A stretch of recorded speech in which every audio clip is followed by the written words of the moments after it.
Welcome to our channel मित्रांनो. तर आज आपण CFR that is corporate financial restructuring शिकणार आहोत. त्याच्यामध्ये न्यूमरिकल आपण आज म्हणजे त्या न्यूमरिकलचे बेसिक्स आपण या व्हिडिओ लेक्चरमध्ये घेणार आहोत. तर इथं ऑफलाईन पण बॅचेस मी घेत आहे, तुम्ही येऊ शकता. आता इथं आलेले आहेत थोडेफार. मी लास्ट व्हिडिओमध्ये सांगितलं होतं की सॅटर्डे संडेला 3 ते 5 घेणार होतो ऑफलाईन बॅचेस. तर चालू करायचं का बेसिक्स आपण सगळे? येस ओके ठीक आहे. तर तुम्हाला माहिती आहे फर्स्ट सेमिस्टर पासून आपण sale minus VC contribution minus FC ते घेत होतो, बरोबर का नाही? आता मग मी इथं ते पूर्ण लिहितो, तुम्ही लक्ष द्या.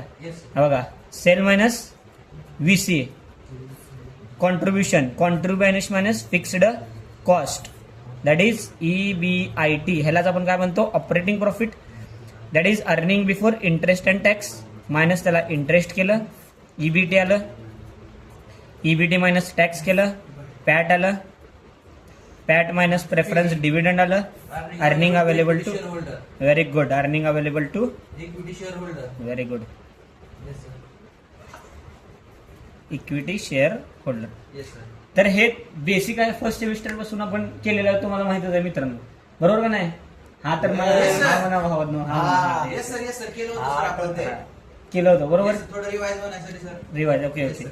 तर काय नाही, आता तुम्हाला एक सांगायचं होतं की 3 फॉर्म्युले आपण करणार आहे, बरोबर का नाही मित्रांनो? लक्ष द्या आपण करणार आहोत. आता आपण फोकस करूया. आता हे व्हिडिओ बंद करून नेक्स्ट व्हिडिओमध्ये आपण मस्तपैकी आपले प्रॉब्लेम सॉल्व्ह करूया. मस्तपैकी 15-20 प्रॉब्लेम सॉल्व्ह करूया, म्हणजे आपल्याला 10 आउट ऑफ 10 CFR किंवा 20 आउट ऑफ 20 पडायलाच पाहिजे. किरण भाई, ओके. किती मार्कला क्वेश्चन आहे? CFR हा नवीन सब्जेक्ट आहे, त्यामुळे आपल्याला न्यूमरिकल्स किती मार्काला आहे हे माहित नाही. 10 मार्क्स तर फिक्स आहेत. सपोज 20 मार्काला पडला तर आपण तयारी करून ठेवायला पाहिजे. ह्याच्यावर आणि हे 3 फॉर्म्युला कुठले आहे बघा. एक्सचेंज रेशिओ, नंतर पोस्ट मर्जर EPS आणि सायनर्जी गेन, आणि हे मेन आपला sale minus VC contribution minus FC हा मेन आहे. हे तर तुम्हाला पाठच आहे, मी तुम्हाला ग्रुपवर टाकून देतो, तेवढं ग्रुपवर तुम्ही जॉईन व्हा. या डिस्क्रिप्शन खाली आहे, ठीक आहे. चला बाय बाय, आपण भेटूया नेक्स्ट व्हिडिओमध्ये. मस्तपैकी प्रॉब्लेम सॉल्व्ह करूया. Tata bye bye, see you. तर आता आपण कॉर्पोरेट फायनान्शियल रिस्ट्रक्चरिंग आपण शिकणार आहोत, बरोबर? हे तुमचं बेसिक झालं, तुम्हाला माहिती आहे, बरोबर? आता 3 फॉर्म्युले आहेत त्याचे. ओके. आता तुम्हाला कॉर्पोरेट फायनान्शियल रिस्ट्रक्चरिंग म्हणजे माहिती आहे का तुम्हाला? बरं ठीक आहे, मी सांगतो 1 मिनिटात. रिस्ट्रक्चर म्हणजे काय? आता समजा एक कंपनी आहे, ओके, बरोबर? त्याचा ऑलरेडी एक स्ट्रक्चर असते की मॅनेजरच्या खाली एक 10-12 एम्प्लॉय, त्याच्या खाली अजून 10-12, असं काय तर त्यांचं स्ट्रक्चर असतं, बरोबर? जसं आपलं घर आहे, ओके, त्या चांगलं घर आहे, पण आपण थोडे वर्ष झाल्यावर तिला रिन्युएशनला काढतो, बरोबर आहे? तसंच कॉर्पोरेटमध्ये म्हणजे कंपनीमध्ये आपण त्याचं रिस्ट्रक्चरिंग करतो, त्या फायनान्शियलचं रिस्ट्रक्चरिंग करतो. आता बघा, तुम्ही SCP शिकलात, EC चालवतात, S/4HANA मध्ये सगळेजण ट्रान्सफर आले, त्याला म्हणतात रिस्ट्रक्चरिंग. म्हणजे आपण अपडेट करत आहोत आपल्या जे कॉर्पोरेट जे फायनान्शियल्स आहेत त्याला अपडेट करत आहोत, म्हणून त्याला म्हणतात रिस्ट्रक्चरिंग. जो स्ट्रक्चर आहे त्याला रिस्ट्रक्चर करत आहोत. कळालं का भावांनो? रिनोव्हेशन. ओके. रिस्ट्रक्चरिंग कळालं का बघा? CFR corporate financial restructuring. Okay. Suppose example, आपल्या शुभम भाईची एक कंपनी आहे, शुभम प्रायव्हेट लिमिटेड, आणि आपल्या सगळे जे पण युट्यूबर्स आहेत त्यांची एक कंपनी आहे समजा, ओके. मग युट्यूबर्स वाले काय केले, शुभम प्रायव्हेट कंपनी लय मोठी कंपनी आहे, ओके. शुभम भाई गेला सगळे युट्यूबरच्या कंपन्या विकतो म्हणला, म्हणजे ऍक्वायर करतो म्हणला, म्हणजे मर्ज करतो म्हणला, ओके, बरोबर? मग त्यांचं स्ट्रक्चर पूर्ण चेंज होणार दोघांचं मिळून, रिस्ट्रक्चरिंग त्यालाच म्हणतो आपण, बरोबर? त्यांचे फायनान्शियल चेंज होणार, बरोबर? ठीक आहे. रिस्ट्रक्चरिंग म्हणजे थोडक्यात तुम्हाला कळालं, स्ट्रक्चर रिस्ट्रक्चर करणे, ठीक आहे. आता त्याचे बघा एकूण 3 फॉर्म्युले आहेत, ओके. एक एक्सचेंज रेशिओ म्हणजे काय, किंवा सायनर्जी गेन म्हणजे काय, असे पोस्ट मर्जर अजून पोस्ट मर्जर EPS म्हणजे काय, बरोबर? आता तुम्ही इथं बघितलं, आता समजा हे earning available to equity share holder आहे, ह्याला समजा तुम्ही नंबर ऑफ शेअरने डिवाइड केलात तर काय तो EPS, अर्निंग पर शेअर, हे तुम्हाला माहित आहे. आता बघा, मी काय म्हणलं, एकदम फोकस करा. इथं शुभम भाईची कंपनी आहे, आणि इथं युट्यूबरची कुठली पण XYZ कंपनी आहे युट्यूबरची, आणि ह्याचं EPS आहे 20, ह्याचं EPS आहे 10, बरोबर? ह्याचं EPS आहे 20, ह्याचा EPS आहे 10. तर आता शुभम जास्त कमवलाय, हे कमी कमवलाय. आता हे दोघं ॲक्वायर होणार आहेत. मग ह्या दोघांचं मर्ज जेव्हा होईल, ह्या दोन्ही कंपनीचं जेव्हा मर्ज होईल तेव्हा काय होईल, थांबा एक मिनिट, तुम्हाला दिसतंय का बघा एक मिनिट. हा दिसतंय ना, ओके दिसतंय ओके. ह्या दोघांचं जेव्हा मर्ज होईल तेव्हा 20+10 EPS म्हणजे अर्निंग तुमचं एकत्र होईल, म्हणजे 20+10 30. ठीक आहे, बेसिक तुम्हाला माहितीच आहे. ठीक आहे, आता मी पहिला काय करतो, तुम्हाला एक मस्तपैकी 3 फॉर्म्युले लिहून देतो आणि त्याला एक्सप्लेन करतो की क्वेश्चन कसं पडू शकतो आपण. कारण आता सॉल्व्ह करूच आपण. ठीक आहे, पहिला काय करू, exchange ratio is equal to, आपण हे करू एक तुम्हाला सांगतो, पहिलं लिहून घेतो. एक्सचेंज रेशिओ इज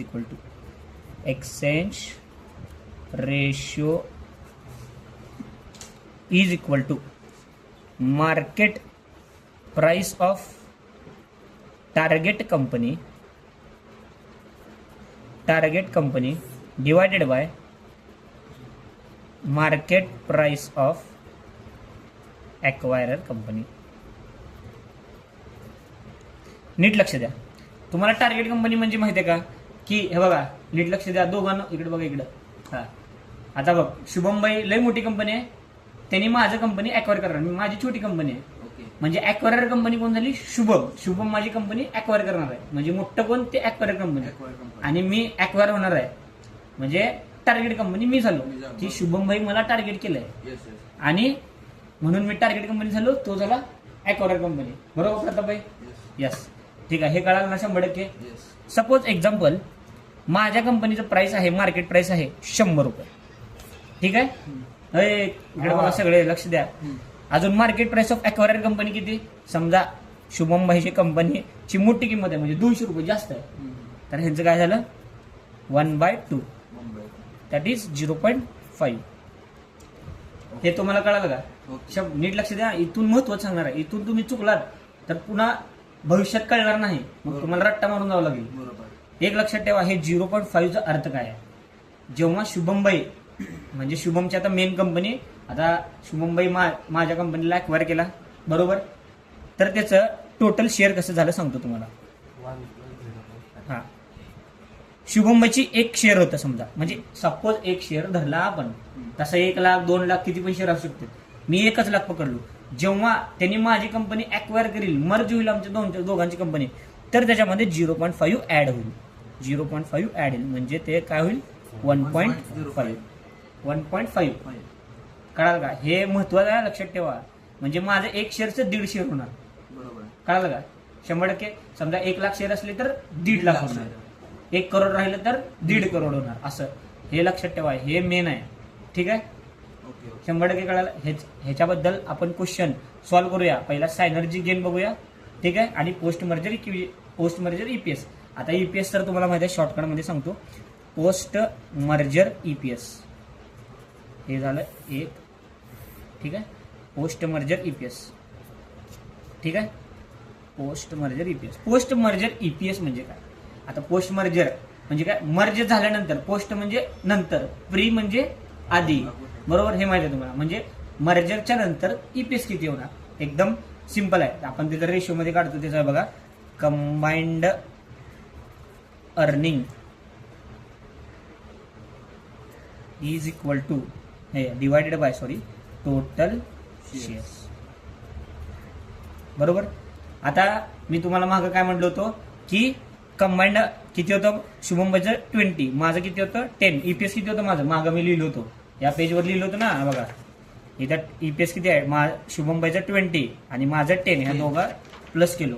आणि टोटल शेअर, मी आता टोटल शेअर इथं काढलं की 1.5, that is 30 divided by 1.5, that is 20. Calculate करून बघा, तरी पण तुम्हाला मी कॅल्क्युलेट करून दाखवतो बघा. 30 डिवायडेड बाय 1.5 इज इक्वल 20. आलं का? म्हणजे तुमचं EPS किती राहील 20. कळालं का? हे असं EPS काढते. 20 तुम्हाला दिसलं आहे, ठीक आहे, दिसत नसेल तरी ते खाली घेतो कारण तुम्हाला दिसणार नाही. ठीक आहे, तुम्ही कॅल्क्युलेट करून आणि 20 कळालं का? येस. हां, ठीक आहे. आता लास्ट सायनर्जी गेन. आता सायनर्जी गेन म्हणजे तुम्हाला नीट लक्ष द्या, सायनर्जी गेन म्हणजे काय, जेव्हा तुमच्या दोघांचं, म्हणजे तुम्हाला लिहून दाखवतो, ह्याचं प्रोनाऊन्सिएशन तुम्ही बघून घ्या. सायनर्जी गेनचं तुम्ही प्रोनाऊन्सिएशन पहिला त्याचा अर्थ समजून घ्या, की तुम्ही दोघं जेव्हा मर्ज होणार, तुम्ही जेव्हा मर्ज होणार तर तुम्हाला गेन किती झाला ते म्हणजे सायनर्जी गेन. आता ह्याचं प्रोनाऊन्सिएशन सिनर्जी गेन, सायनर्जी गेन तुमच्या हिशोबाने बघा. ह्याचं कधी पण आन्सर 0च आहे मोस्ट ऑफ द टाइम, पण सिम्पल आहे, तुम्हाला सांगतो आता हे कसं आहे. ह्याचा फॉर्म्युला बघा. Market value of combined firm, market म्हणजे market price, market value of combined firm minus, इथं ब्रॅकेटमध्ये देतो, market value of company a, that is market value of company a plus market value of company b, market value of company b. ठीक आहे. आता बघा, तुम्हाला माहिती आहे market value of combined firm म्हणजे काय, दोघांच्या मार्केट प्राइसची ऍडिशन. आता ह्याचा आन्सर 0च आहे, तुम्हाला सांगतो. हा बघा, शुभम भाईचं समजा 200 रुपीज मार्केट प्राइस आहे आणि माझी किती आहे 100, बरोबर. मागं आपण घेतले, 20 इथं लिहिलं ना आपण बघा, 20 आणि 10 हा, इथं घेतलं की बघा, इथं 100 आणि 200 घेतलेलं आहे, तेच ऍडिशनल केलंय दोघांचं मार्केट प्राइस. ठीक आहे ना. मग मायनस केलो ब्रॅकेटमध्ये market value of company A, Shubham भाईची किती आहे 200 plus market value of company B किती आहे 100. बरं, किती आला इथं 300 मायनस हे ब्रॅकेटमध्ये 300, किती आलं 0 आलं का आन्सर.